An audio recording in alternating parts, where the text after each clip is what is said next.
হে আমার বান্দারা, তোমরা যারা নিজেদের উপর জুলুম করেছো, অন্যায় করেছো, অর্থাৎ গুনাহ খাতায় লিপ্ত হয়েছো, লা তাকনাতু মির রাহমাতিল্লাহ, আল্লাহ তাআলার রহমত থেকে তোমরা নিরাশ হয়ো না। এরকম নয় যে আল্লাহ তাআলা গুনাহ মাফ করবেন না, এরকম নয় যে তোমরা মাফ চাইলে আল্লাহ তাআলা মাফ করবেন না। কেউ নিজের গুনাহের দিকে তাকিয়ে নিরাশ হওয়ার কোনো প্রয়োজন নেই, কেননা রব্বুল আলামিন আমি গুনাহ যেই পরিমাণ করতে পারবো এর চাইতে বেশি ক্ষমার প্রশস্ততা নিয়ে অপেক্ষা করছেন। বান্দা আমার কাছে মাফ চাইবে, আমি মাফ করে দেব।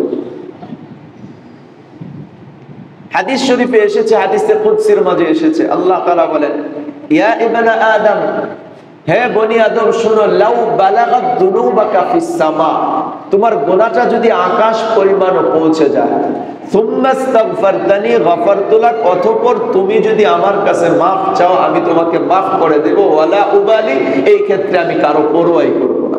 সুবহানাল্লাহ। বান্দা তার গুনাহের পরিমাণ কোন সময় আকাশ পরিমাণ পৌঁছাইতে পারবে না, এই পরিমাণ বান্দা গুনাহ করতে পারবে না, কিন্তু তারপরেও আল্লাহ রব্বুল আলামিন বান্দা যেই পরিমাণ গুনাহ করতে পারবে এর চাইতে বেশি অবস্থান দেখিয়ে বলতেছে, বান্দা তোমার গুনাহ যদি আকাশ পরিমাণও পৌঁছে যায় এরপরে আমার কাছে মাফ চাও, আমি মাফ করে দেব। এজন্য আল্লাহ তাআলার রহমত থেকে নিরাশ হওয়া যাবে না। 99টা খুন করেছে, 100টা খুন করেছে, পূর্ণ করেছে, এরপরেও আল্লাহ তাআলা তাকে মাফ করেছেন। এই ঘটনা তো আপনারা সকলেই জানেন। এমনকি প্রথম যে 99টা খুন করার পরে তার ভিতরে উপলব্ধি এসেছে যে আমার তওবা করা উচিত, আমার তো মৃত্যু হবে। একজনকে জিজ্ঞেস করেছে, আমি এই পরিমাণ অপরাধী, আমার কি মাফের কোনো ব্যবস্থা আছে? নাই। সাথে সাথে তাকেও হত্যা করে দিয়েছে।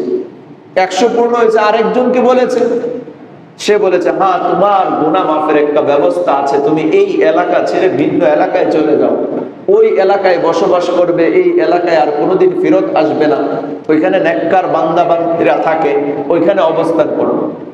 ওইদিকে ওর উদ্দেশ্যে রওনা দিয়েছে। প্রতিমধ্যে আল্লাহ তাআলা আজরাইল আলাইহিস সালাতু ওয়াস সালামকে পাঠিয়ে দিয়েছেন। যতক্ষণ তার জানটা বাকি ছিল হামাগুড়ি দিয়েও সেই দিকে আগাইতেছিল। 2 দল ফেরেশতা এসেছে, একদল বলতেছিল এই হচ্ছে জান্নাতি, এ তওবার উদ্দেশ্যে রওনা দিয়েছে। জান্নাতি দলের ফেরেশতারা তারা বলতেছে এই কথা, জাহান্নামীরা বলে সে রওনা তো দিয়েছে, তওবা তো এখনো করে নাই। তো 2 দলের মাঝে যখন বাদানুবাদ হচ্ছিল, এমত অবস্থায় সমাধানের জন্য আল্লাহ তাআলা জানিয়ে দিলেন, যাও জমিনকে মাপ দাও, যেই দিকের জমিন নিকটবর্তী হবে সে সেই দিকের লোক। অর্থাৎ যদি সে বাড়ির নিকটবর্তী থাকে জমিটা, তাহলে সে জাহান্নামীদের ফেরেশতারা তারা নিয়ে যাবে, আর নেককারদের এলাকার নিকটবর্তী যদি হয়ে যায় তাহলে সে জান্নাতি ফেরেশতারা নিয়ে যাবে। এই ছিল অবস্থা। প্রকৃতপক্ষে সে কিন্তু বাড়ির নিকটবর্তী ছিল। এইদিকে আল্লাহ তাআলা জমির হুকুম, জমিনকে মাপার হুকুম দিয়ে ওইদিকে জমিনকে হুকুম করে দিয়েছে, আমার বান্দা আমার কাছে ক্ষমার জন্য আসতেছিল, যদিও সে তার বাড়িটা এখন যে জায়গায় মৃত্যুবরণ করেছে বাড়িটা নিকটবর্তী, তবে এইদিকে প্রশস্ত হয়ে জমিনে ওইদিকে খাটো হয়ে যাও, সংক্ষিপ্ত হয়ে যাও। আল্লাহ তাআলা বান্দার চেষ্টা অনুযায়ী তার গুনাহ খাতা মাফ করে দিয়েছে। এরকম অগণিত গুনাহগার বান্দার তওবার ঘটনা আমরা হাদিসের কিতাবে বা বিভিন্ন ঘটনাবলিতে আমরা দেখতে পাই। আল্লাহ রব্বুল আলামিন বান্দা বান্দীদেরকে মাফ করেছেন। এজন্য আমরাও যদি খাঁটি দিলে আমাদের গুনাহ খাতার জন্য তওবা করতে পারি।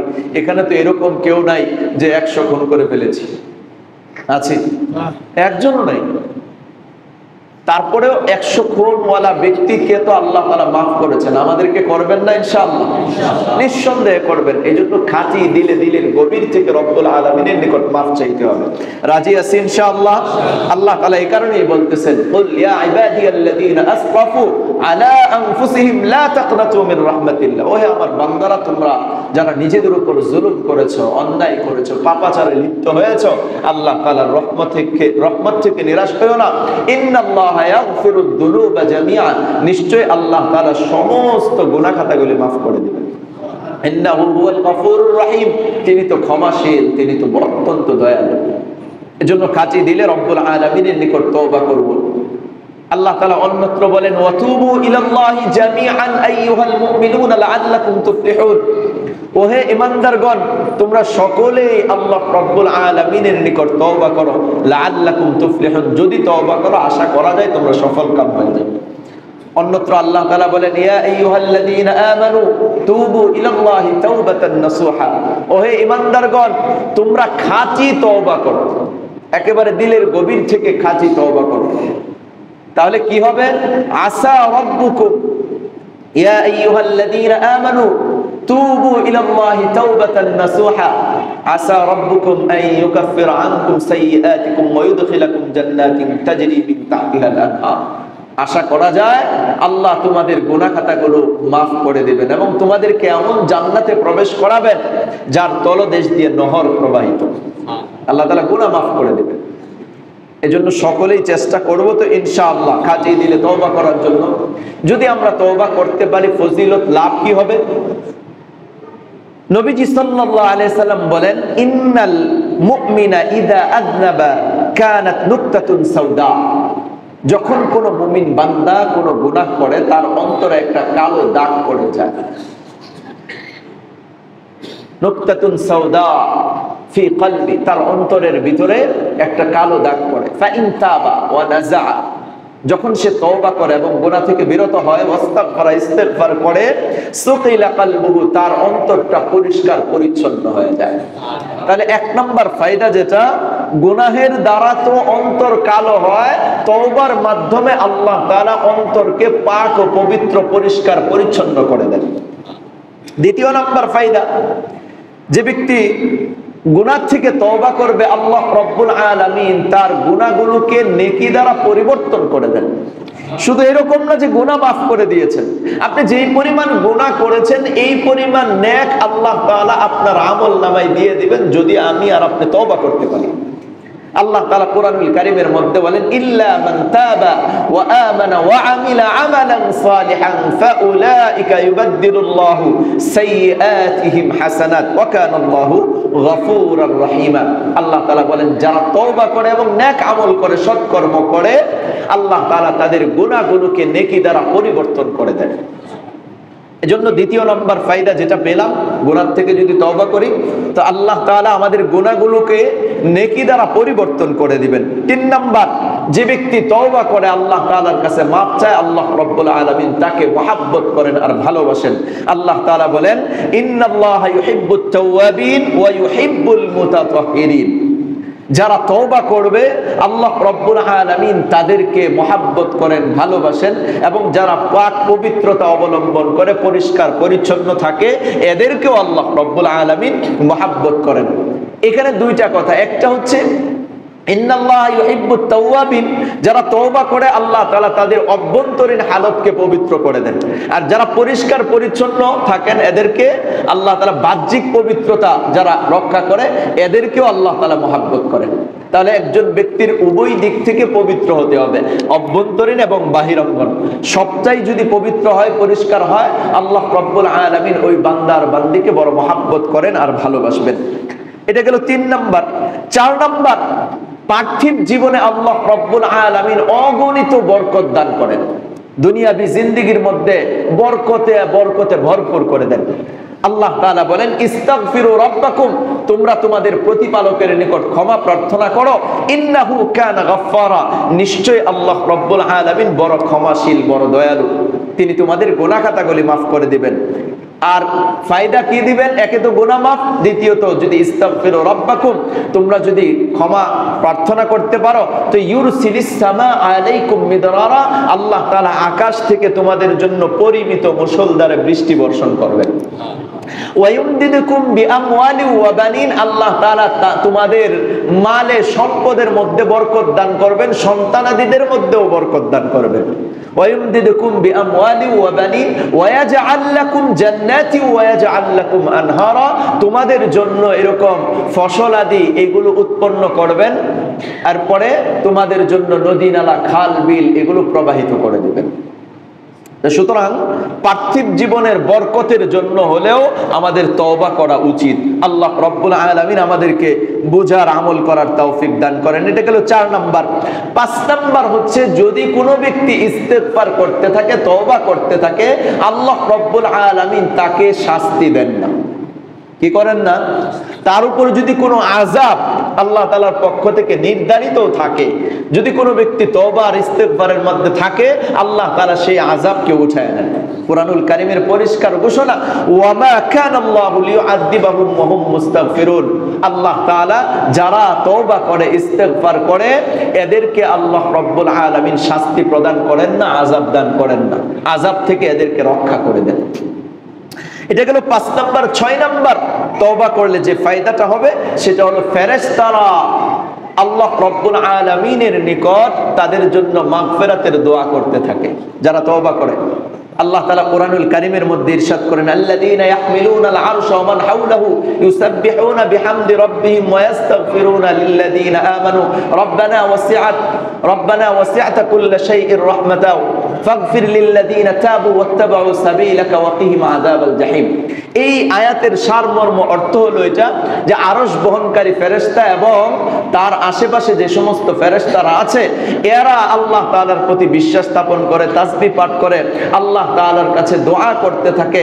যে সমস্ত মুমিন বান্দা বান্দিরা আল্লাহ তাআলার নিকট আল্লাহ তাআলার প্রতি বিশ্বাস রাখে এবং ইস্তেগফার করে, আল্লাহ তাআলা যেন তাদেরকে ক্ষমা করে দেন, মাফ করে দেন। এই জন্য ফেরেশতারা পর্যন্ত, আরশ বহনকারী ফেরেশতারা পর্যন্ত দোয়া করতে থাকে। এই জন্য যে ব্যক্তি তওবা করবে তারা ফেরেশতাদের দোয়ার অন্তর্ভুক্ত থাকবে। আল্লাহ রব্বুল আলামিন আমাদেরকে বুঝার আমল করার তৌফিক দান করেন। 7 নাম্বার যে বিষয় সেটা হলো, যে ব্যক্তি তওবা করবে ওই ব্যক্তি নবীজির সুসংবাদের অন্তর্ভুক্ত হয়ে যাবে। নবীজি বলেছেন, তুবা লিমান ওয়াজাদা ফি সাহিফাতিহি ইস্তিগফারান কাসীরা।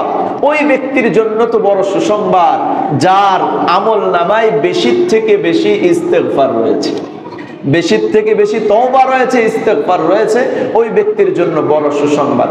এজন্য প্রিয় ভাইয়েরা, রমজান মাস প্রায় শেষের দিকে চলে আসছে, মাত্র 2-3টা দিন বাকি আছে। এখনো পর্যন্ত সত্যিকার অর্থেই আমরাই যদি আমার দিকে তাকাই, আপনি যদি আপনার দিকে তাকান, যেইভাবে তওবা করা উচিত ছিল, যেইভাবে রব্বুল আলামিনের নিকট ক্ষমা প্রার্থনা করা উচিত ছিল, এইভাবে আমরা রব্বুল আলামিনের নিকট ক্ষমা প্রার্থনা করতে পারি নাই। বিধায় এই যে 2-3টা দিন বাকি আছে, এই 2-3টা দিন আমরা প্রতিনিয়ত ইস্তিগফারের মধ্যে এবং ক্ষমার মধ্যে আমরা থাকবো ইনশাআল্লাহ। রাজি আছি ইনশাআল্লাহ? আল্লাহ রব্বুল আলামিন আমাদেরকে আমাদের অতীতের সমস্ত গুনাহ খাতাগুলো মাফ করে দেন, আমাদেরকে মাফ চাওয়ার তৌফিক দান করেন এবং আমাদেরকে আমাদের যাবতীয় গুনাহ খাতাগুলো মাফ করে দেন। ভবিষ্যৎ জীবনে গুনাহ মুক্ত জীবন আল্লাহ রব্বুল আলামিন আমাদের প্রত্যেককে দান করেন। সকলেই বলি আমিন। তো আমরা আমাদের জীবনের দিকে তাকিয়ে দেখি, বা এই মাহে রমজানের অবস্থান আমরা একটু চিন্তা ভাবনা করি যে সত্যিকার অর্থেই আমাদের জীবনের গুনাহ খাতা কি মাফ করাইতে পেরেছি কিনা, বা আমরা কি সত্যিকার অর্থেই খাঁটি দিলে যে তওবাটা করা দরকার সেটা করেছি কিনা রমজান মাসে। যদি না করে থাকি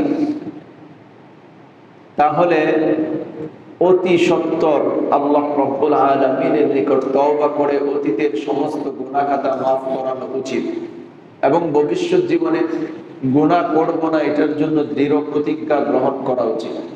আল্লাহ রব্বুল আলামিন আমাদেরকে তৌফিক দান করেন।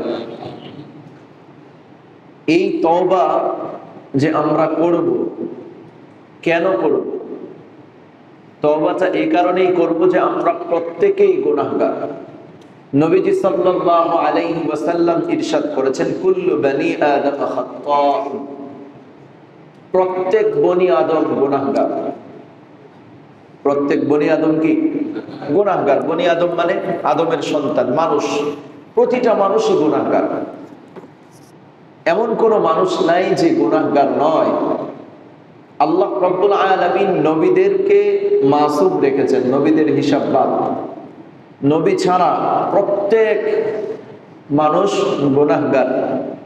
আর এই গুনাহগারদের মধ্য থেকে উত্তমকে নবীজি সাল্লাল্লাহু আলাইহি ওয়াসাল্লাম বলেছেন, ওয়া খায়রুল খাত্তাঈনা আত-তাওয়াবুন, এই গুনাহগারদের মধ্য থেকে ওই ব্যক্তি সবচাইতে উত্তম যে তওবাকারী, যে আল্লাহ তাআলার কাছে ক্ষমা চায়, যে নিজের গুনাহ খাতার জন্য আল্লাহ তাআলার কাছে মাফ চায়, সে উত্তম।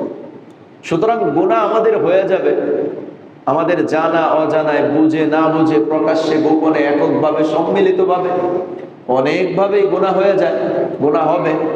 এটার জন্য আমাদেরকে তওবা করতে হবে। আর যে ব্যক্তি তওবা করবে, এই ব্যক্তি আল্লাহ তাআলার কাছে উত্তম মানুষ হিসাবে গ্রহণযোগ্যতা পাবে। এজন্য আমরা প্রত্যেকে আল্লাহ রব্বুল আলামিনের নিকট খাঁটি দিলে তওবা করব। রাজি আছি তো ইনশাআল্লাহ?